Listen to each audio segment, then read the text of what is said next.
Lajmet si paraburgim dhe të dyshuarit që nuk dhunoj 13 vjeqaren, po themi në Ferizaj, ose e të mërshme dhunot një 14 vjeqare në Prishtinë, i dyshuarit dyshohet se është një 58 vjeqar.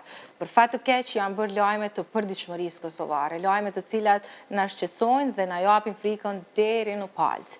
Është kjo tema të cilën ne kemi vendosur sot ta diskutojmë. Pse po ndodhin këto? Çfarë është në pyetje? Cilat janë masat ligjore dhe çfarë parashihet për krejt ata të cilët ushtrojnë dhunë, qoftë fizike, qoftë seksuale, ndaj atyre që janë pjesa më e ndjeshme shoqërisore, fëmijëve. Do ta flasim këtë me mysafirët tanë të ftuar në studio, me zotrin Vedi Mujku, i cili është njohës shumë i mirë i çështjeve sociale dhe po besoj që ka shumë për të na folë në këtë aspekt. Faleminderit shumë që jeni sot këtu me ne. Faleminderit për ftesën. Kam kënaqësi që është edhe me ne Ardian Bajraktari, avokat. Faleminderit shumë Ardian për kohën. Kënaqësi, faleminderit. Dhe në një lidhje të drejtë për drejtë do të kemi me Skype edhe psikiatrin Hysni Aliu. Përshëndetje i nderuar. Faleminderit shumë për kohën që po ndani sot për ne. Përshëndetje për juve në studio dhe për gjithë shikuesit. Faleminderit shumë.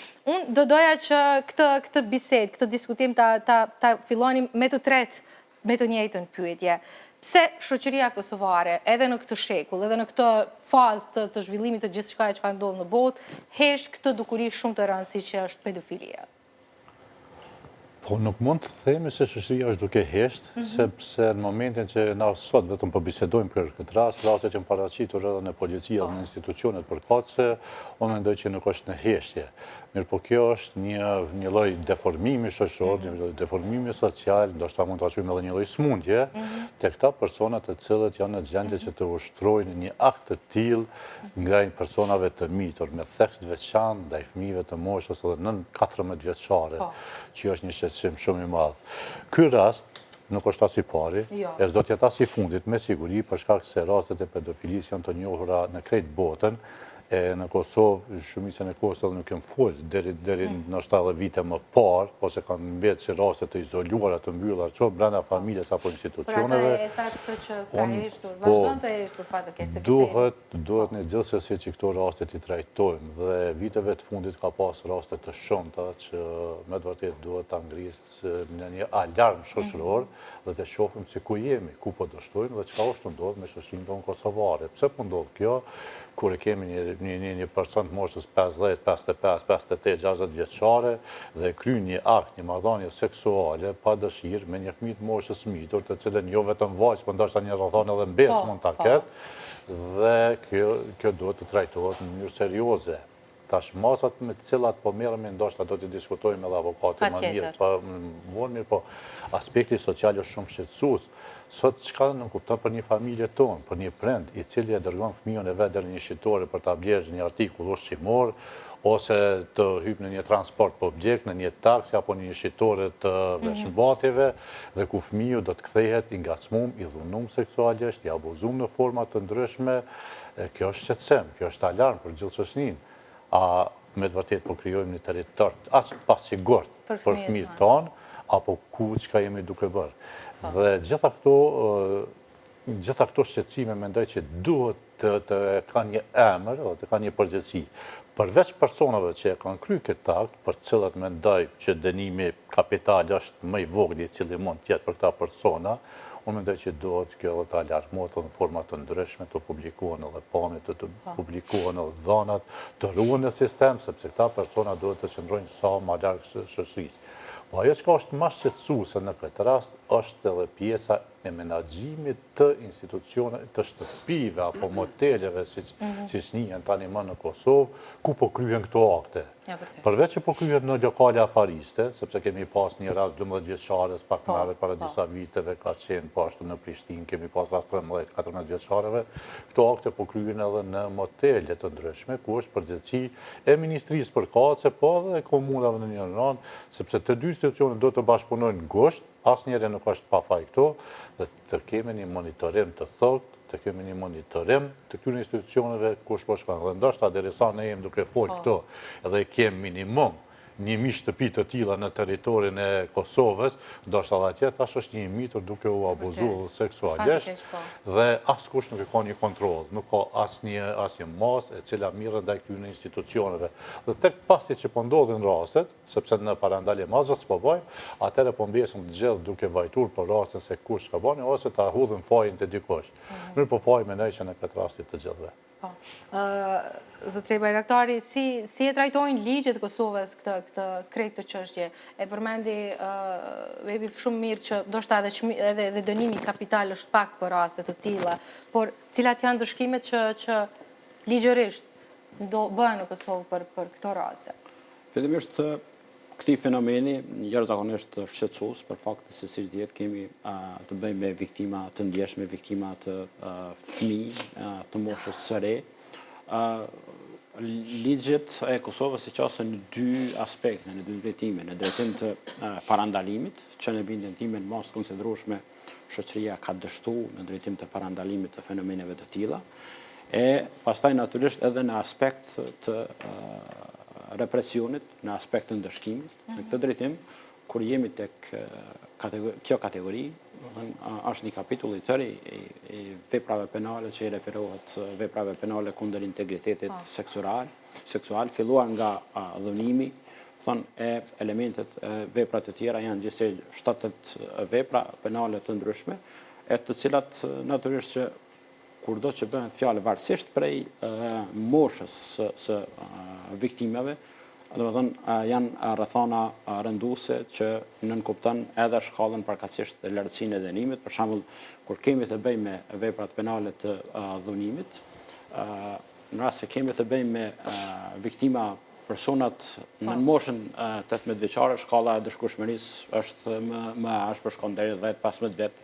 Pastaj në rast se kemi të bëjmë me kategorinë e veprave penale me viktimat nga mosha 16, dën vjetë moshës 16 dhe 18 vjeçare, po ashtu është shkalla më ashpër e dënimit, e kur kemi të bëjmë me persona nën moshën 14 vjeçare që realisht janë edhe nën përgjegjësinë penale që konsiderohen fëmijë, atë shkalla e ndëshkueshmërisë mund të shkojë deri me burgim deri në 25 vite që është shkalla më e lartë e dënimit me burgim.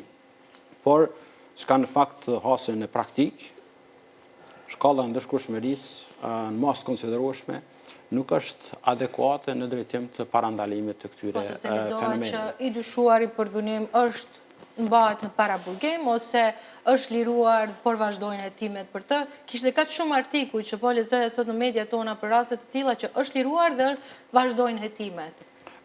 Çka ligji mendoj që është jashtëzakonisht i qartë edhe në drejtim të obligimit të institucioneve që kur janë në pyetje të miturit, me ndërmarrë veprime sa më shpejt, pa vonesë në drejtim të vënies para përgjegjësisë.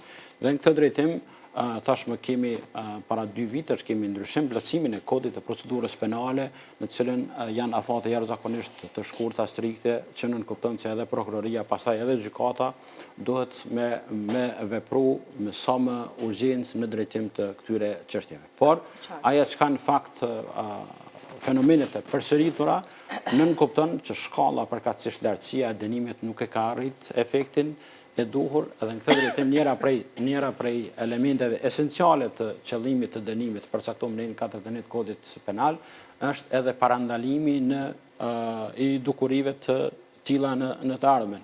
E duke qenë se fenomenet të tilla po shpërfaqen mbasi mbi baza të përditshme, atëherë mbetet organeve të zbatimit të ligjit që vis-a-vis prezencës së kësaj dukurie në shoqëri të ndërmarrin edhe veprimet në drejtim të rishikimit të politikës ndërshkimore për faktin se, siç e thash, ligji parashet dënime bukur të ashpra, mirë po çka mbetet, është organet që ta rishikojnë politikën ndërshkimore sepse realisht nuk po arrihet qëllimi, nuk po arrihet efekti i kësaj çështje. Do doja që të vazhdonim diskutimin edhe me zotrin Aliu.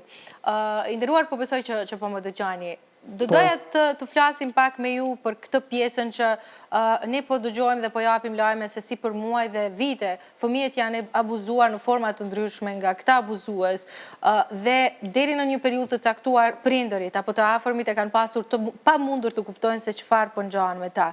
Pse në raste të tilla fëmijët heshtin? Pse është kaq e vështirë për ta të kërkojnë ndihmë qoftë edhe nga prindrit e tyre, apo edhe nga shoqëria? Pse nuk komunikojnë me të tjerët në një formë cila do qoftë ajo që të kërkojnë pak ndihmë, të japin një shenjë dhe ne të kuptojmë që fëmijët tanë janë duke u përballur me diçka jashtëzakonisht të rëndë që do të ketë pasoja afatgjate në gjithë jetën e tyre? Faleminderit për pyetjen. Natyrisht që pyetja juaj më kthen tek pyetja e parë që bëhet për anëtarët e panelit sot, si çka po ndodh me shoqërinë tonë dhe pse po ndodhin këto raste. Çështja e turpit, çështja e morrës është një lloj teme tabu në përgjithësi në kulturën tonë dhe ne si shoqëri në përgjithësi e kemi shumë vështirë të jemi të rritur ose më të rinj ose fëmijë të vogël të flasim për çështjet të cilat ndërlidhen me moralin. Pra, kjo është një çështje e parë dhe në këtë çështje natyrisht që si shoqëri duhet të bëjmë hapa të mëdhaj përpara në mënyrë që çështjet e moralit të diskutojmë në një mënyrë që e vetëdijsojnë popullatën dhe që i bëjnë edhe për të menduar shumë edhe ata që i prekun njerëzit në përgjithësi në këto aspekte. Dhe çështja tjetër që kjo çështje të ju delegohet gjithmonë organeve të ligjit për arsye se njëra ndër arsyet përse njerëzit nuk heshtë ose nuk guxojnë të tregojnë është pikërisht edhe friga nga ndodhit që pasojnë pas asaj, për arsye se këto fenomene janë duke filluar nga siç e përmend edhe parafolsi im, nga madje shumë të afërt, familjar të afërt të këtyre individëve dhe duke shkuar edhe më tutje dhe ne e dim që në Kosovë një prej problematikave shumë të mëdha është një çështje hakmarrja, pra kanone e gjëra tjera, gjë që një farë mënyre e bën atë detyrën e vet negative në këtë situatë. Tani nëse ju kthehem çështjes së pedofilisë, pra shfrytëzimi i fëmijëve ose keqtrajtimi ose dhunimi i fëmijëve në aspektin seksual, pra kjo është një fenomen i cili natyrisht që është në tërë botën edhe në Kosovë dhe institucionet tona me siguri si një shtet i ri kanë më pak përvojë në këtë aspekt dhe mungojnë ato institucionet specifike që luftojnë këtë fenomen ose janë të një nivelet që nuk janë të nivelet me Bashkimin Evropian. Por kjo nuk do duhet të jetë asnjëherë arsye që ne mos punojmë për të zhvilluar edhe institucionet e rendit të ligjit, edhe gjithashtu aspektin e institucioneve. Pse fëmijët të cilët janë prej dhunimeve të kësaj natyre ngurojnë që të flasin me të tjerët? Pse është kaq e vështirë që ata fëmijë të marrin guximin dhe t'i tregojnë nënës, t'i tregojnë babës çfarë janë duke përjetuar? Sepse ne po flasim, e përmendën edhe bashkëfolësit tanë, po flasim jo vetëm për një moment, nuk po flasim vetëm për një ditë, po flasim për dhunim të vazhdueshëm, sistematik, për muaj, ndoshta edhe vite të tëra. Pse këta fëmijë kanë kaq sfiduese, kaq problem që të tregojnë për një gjë të tmerrshme që po ju ndodh atyre? Si e shihni ju në aspektin e profesionit tuaj si psikiatër krejt këtë? Po edhe këtu janë disa aspekte, pra aspekti njëri prej aspekteve është aftësia e këtyre individëve që i shfrytëzojnë fëmijët që t'i manipulojnë në mënyra të ndryshme fëmijët, në mënyrë që ata ta mbajnë të fshehur, është çështja e parë. Dhe pastaj vinë edhe aspektet tjera. Në përgjithësi këto janë tema shumë të ndijshme për secilin edhe për fëmijën, është friga se çka do të ndodh, pastaj është aspekti që turprohen për arsye se mund ta ndjejnë edhe veten fajtor, dhe aspekti tjetër është edhe kërcënimi i cili mund të vijnë nga dhunuesi në këtë rast. Dhe aspekti tjetër është raporti që kemi ne si kulturë, si shoqëri, raporti fëmijë-prind. Pra, kjo aspekt, sa flasim ne me fëmijët tonë për çështje, domethënë që ndërlidhen me aspektin seksual Dhe sa nuk flasim, pastaj është një temë shumë e rëndësishme, por mungon ky aspekt. Edhe një aspekt tjetër e kisha përmend që është edhe aspekti i edukatës në për shkolla, pra sa flasim në për shkolla për këto fenomene. E qartë. Vevi do doja që të vazhdoni me juve, kur flasim për veprimet si këto që përmendit dhe doktori, që fëmijët janë të kërcënuar, fëmijët janë të shantazhuar, e ndjejnë vetëm fajtor në raste të saktuara, krejt kjo po vjen jo vetëm si mungese një veprimi nga ana institucioneve gjese në aspektin ligjor, por mbi gjitha është edhe mungesa e edukimit. Ne me fëmijët tanë flasim pak për edukimin seksual, flasim pak për këtë pjesë. Ne si shoqëri, sa herë do që përmendim diçka që ndërlidhet me këtë temë, ngurojmë atje, kërkojmë me gjetë terma sa më të përshtatshëm dhe ti ikim sa më shumë kësaj pjese. Mund t'jetë edhe kjo një tjetër arsye pse këta fëmijë bën prej këtyre përbindshave dhe duhet të jenë në një farë mënyrë sklavër të tyre për periudha kaq gjata, derisa dikush rastisht apo ta kuptoj që diçka e keqe e tmerrshme po ndodh me ta. Po, patjetër gjitha këto që i thotë jo janë të vërteta, unë veç pak kisha ndalë edhe pak të kjo pjese e pedofilëve të cilën e kisha quajtur që është një kategori e personave të poshtër, kisha me thonë një gjuhë ma vullgare të oltë, të shoqërisë, të cilët janë të përgatitur. Ka janë një term të cilët me të vërtetë janë të përgatitur për kryerjen e këtyre akteve. Dhe përveç ato çka i shohim ne, këta janë në gjendje që të përdorin edhe forma të ndryshme stimulative, të përdorin edhe substanca të ndryshme narkotike, drogës dhe tjera që të shtyjnë këto akte deri në këtë madh. Por çfarë ishte për mua një shqetësim edhe çfarë vazhdon të jetë edhe më tutje, sot Kosova nuk e ka një strehimore për trajtimin e viktimave të dhunës seksuale ende, edhe pse bëhet shumë zhurmë në opinion, dhe në anën tjetër, institucionet sociale, shërbimet sociale në këtë rast vendosin që fëmia t'i kthehet përsëri prindërve dhe prindërit ta trajtojnë. Po, është gjithsesi është gabim, se unë mendoj që në qoftë se kemi pas një fëmijë i cili është dhunu seksualisht për një vite, në mënyrë sistematike, dhe nuk ka gjendje prind që ta kuptojë, ose në momentin që e ka kuptu ne shumë që përgjithësia prindërve këtu është shumë e ullët, është nivelli edukativ shumë i ullët i prindërve, dhe ata nuk kanë gjendje ta zbulojnë dhe në qoftë se s'kan arrijë që ta parandalojnë një akt të tillë, si do ta trajtojnë. Unë mendoj që një fëmijë, i cili është i kësaj moshës, edhe ka pësu një akt të tillë, domosdoshmërisht duhet që për një periudhë të caktuar kohore të kalojë nëpër trajtime të psikologëve, të punëtorëve social, në forma të ndryshme rehabilitimit, sepse ai fëmijë nuk do ta merr veten asnjëherë. E jo ti dërgohet fëmia familjes dhe pastaj thotë po e bënëm një vizitë ose familja po thotë se tash fëmia është mirë. Dhe pastaj po kem raste recidiviste të cilat po na përsëriten në vazhdimsi pikërisht për shkak të këtyre për mos trajtimit adekuat profesional. Tash, sa kem kuadra dhe sa kem kapacitet, unë mendoj që kemi tepruar duke u ankuar sepse nuk kem kuadra dhe kapacitete, mirë po do të krijojmë. Në momentin që kemi krijuar një ligj, e kemi krijuar një rregullore, e kemi krijuar hiç më larg mos shkojmë tash për shembull Këshilli Gjyqësor i Kosovës e kanë dhënë një rregullore aty për evidentimin e rasteve të dhunimit mbi integritetin seksual. Dhe kemi aty një departament të evidencës qendrore penale që i mban këto raste, i evidenton.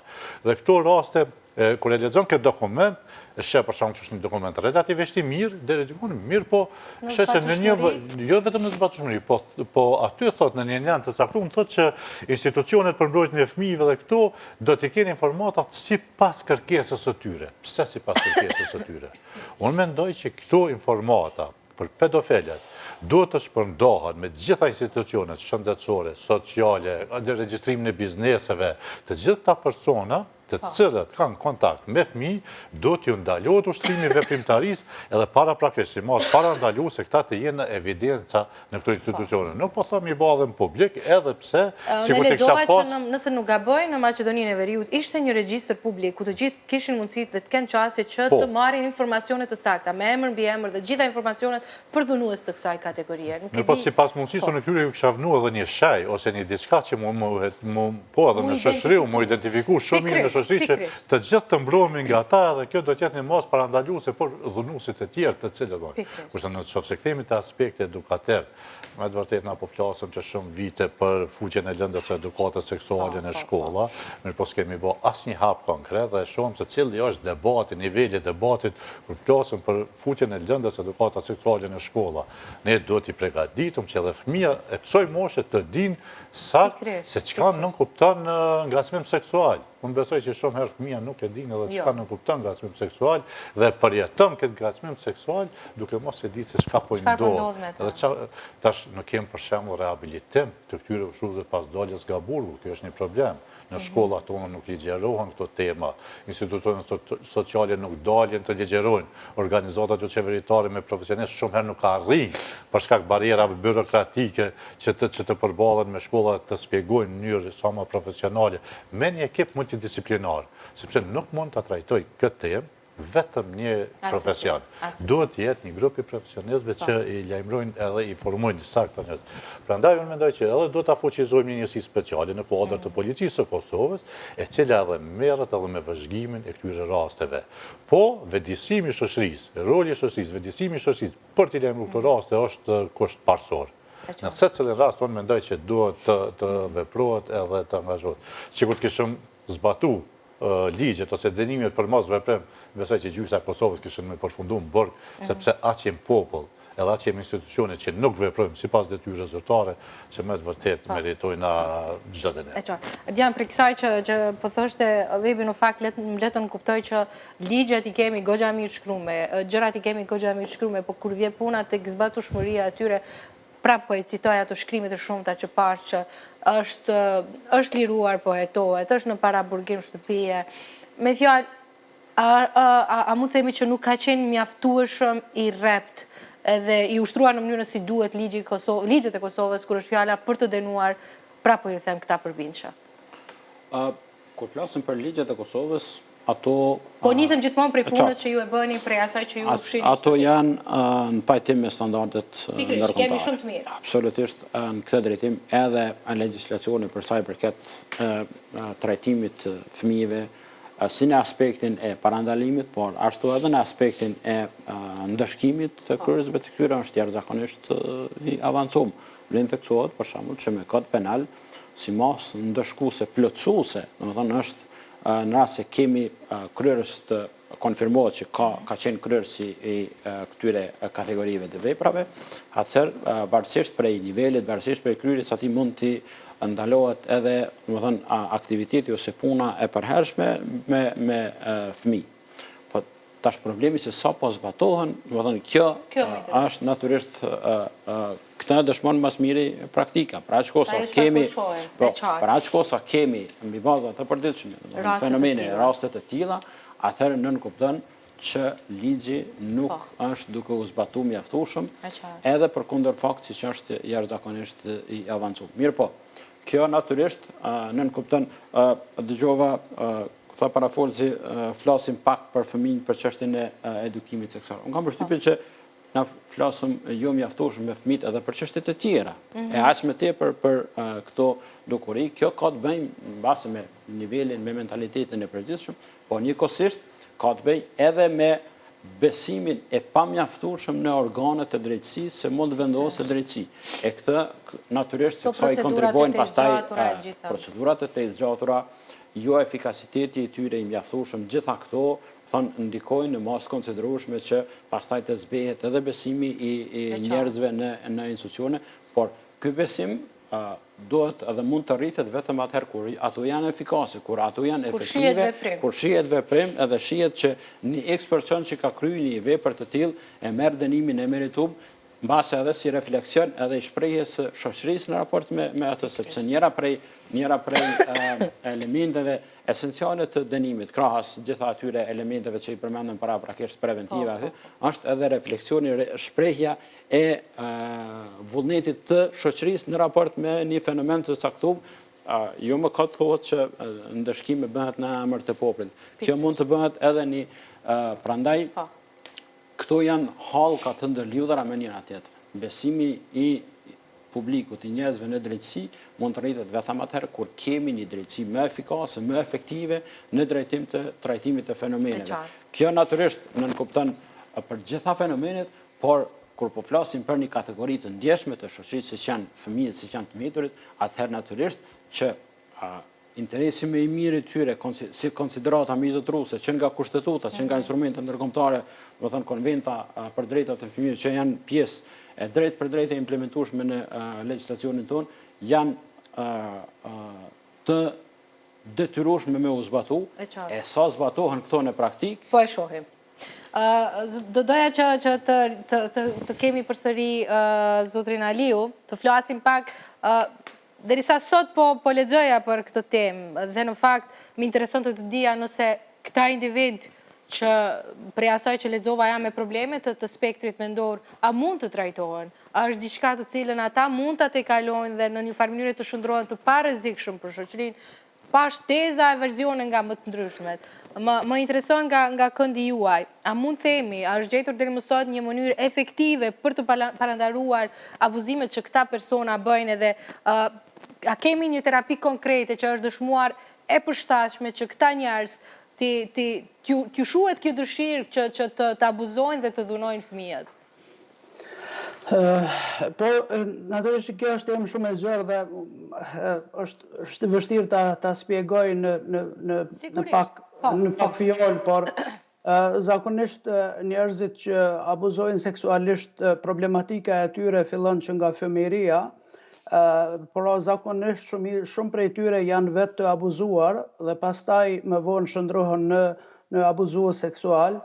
Natyrisht që ka dhe raste të tjera, pra është një problematik që ndërlidhet me shumë aspekte, dhe nëse flas drejt për pyetjen tuaj për trajtimin, natyrisht që me sa kam lexuar unë ekzistojnë mënyra të ndryshme si terapia kognitive e sjelljes, e cila ju ndihmon këtyre njerëzve që ta kuptojnë atë që janë duke e bërë. Pra, unë kërkoj falje edhe për bashkëbiseduesve edhe për shikuesve që në çdo rast më duhet që si profesionalist të përdori një gjuhë më të butë, për arsye se unë e di që nuk ndihmoj me askënd me termine të rënda, me terme të rënda, por pra aspekti terapeutik e bën një farë lloj reflektimi deri në një mos, por nuk e hiq atë problematikën tërësisht, ndërsa aspekti medikamentoz, ekzistojnë edhe medikamente të cilat e zvoglojnë nivelin e testosteronit në gjak dhe si rrjedhojë e asaj e zvoglojnë edhe dëshirën për raporte intime dhe në këtë mënyrë ndikojnë edhe në sjelljen e tyre. Natyrisht që ekzistojnë edhe medikamente tjera, të cilat i përdoren për problematikën me prostat, cilat gjithashtu ndikojnë në këtë aspekt, por unë besoj që trajtimi i kësaj problematike ne folëm që duhet të fillon nga familja, nga shkolla, nga shoqëria dhe specifikisht nga mediat dhe pastaj në institucionet e burgut, pra të korrektimit të themi, atje duhet të jenë me institucionet të cilat bëjnë pikërisht një riedukim të këtyre njerëzve, për arsye se këta njerëzi është një lloj çrregullimi psiqik, pra edhe pse bëhem me ju rrye këta njerëzi, prapse unë nuk po them që duhet të kemi mëshirë, por as nuk duhet t'i urrejmë për arsye se është sëmundja e cila ja u shkakton këto gjëra. Ata janë dëmshëm edhe për familjen e vet, për fëmijët e vet dhe për gjithë shoqërinë. Doktor, më thuaj edhe një gjë. Pas ka metoda dhe forma të cilat këta njerëz që kanë probleme të kësaj natyre, ndoshta do të mund ta tejkalonin problemin e tyre. Por çfarë me fëmijët të cilët kanë qenë prej abuzimeve të pedofilëve? A kanë mundësi që ata të rimarrin jetën e tyre në duar? Po të bëj këtë pyetje sepse e përmendi Vebi, e përmendi edhe zotri Ardian që janë probleme të cilat ata do t'i shoqërojnë në vazhdimsi, sepse për fat keq në vendin tonë nuk është që kanë një trajtim të duhur. Por nëse do të kishin një trajtim të duhur në të gjitha aspektet e nevojshme, do të mund të t'i kalonin traumat dhe krejt çfarë kanë përjetuar këta fëmijë nga dhuna që kanë marrë prej këtyre individëve? Po, natyrisht në këtë pyetje do t'i përgjigj në një mënyrë direkte, pra varësisht prej nivelit të traumës që fëmija ose i riu ka përjetue, kemi edhe pasojat, pra në qoftë se kemi të bëjmë me në ndonjë rast që çështja është zbuluar herët dhe ka pas vetëm ngacmime në verbale, atëherë natyrisht që edhe pasojat janë ndryshe. Por në qoftë se kemi rastin më të rëndë dhe dhunimit fizik, atëherë natyrisht që pasojat për të ardhmen do të jenë më të rënda. Unë në çdo rast detyrohen ta mbajnë një nivel të optimizmit dhe mos flas me terme të rënda, për arsye se kemi bëjmë me familje dhe fëmijë cilët domethënë ju kanë nështruar kësaj problematike. Unë e di që këtu në Finland ne ekzistojnë institucione të cilat i trajtojnë në detaje këto raste dhe këta të rinj dhe fëmijë natyrisht që kanë nevojë dhe duhet të nështrohen një procesi të trajtimit psikologjik afatgjatë, për arsye se këta zakonisht vojnë nga sindroma posttraumatike, pastaj mund të vojnë nga depresioni, nga ankthi dhe çrregullimet e personalitetit dhe rrezikojnë edhe që edhe këta si pasojë e këtyre problematikave të shndrohen në problematika të shndrohen në përdorues droge ose në abuzues. Pra nuk them në asnjë rast që janë të patrajtueshme këto raste, vetë duhet të punojmë me ta.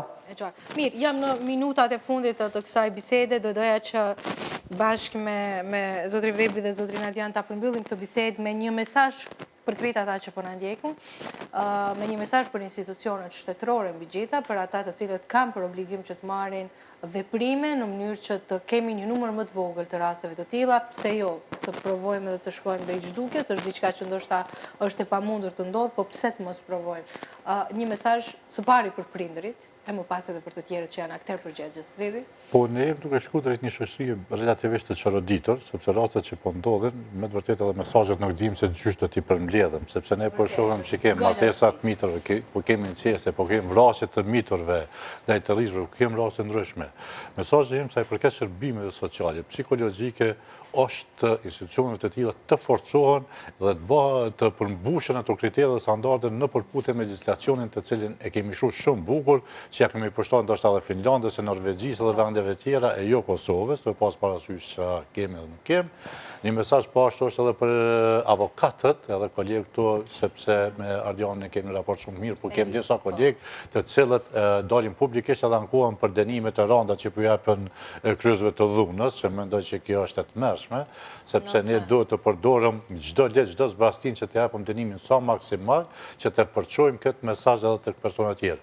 Po mesazhi kyç është edhe tek familjarët, edhe tek persona të tjerë. Ju kisha lutë gjithë.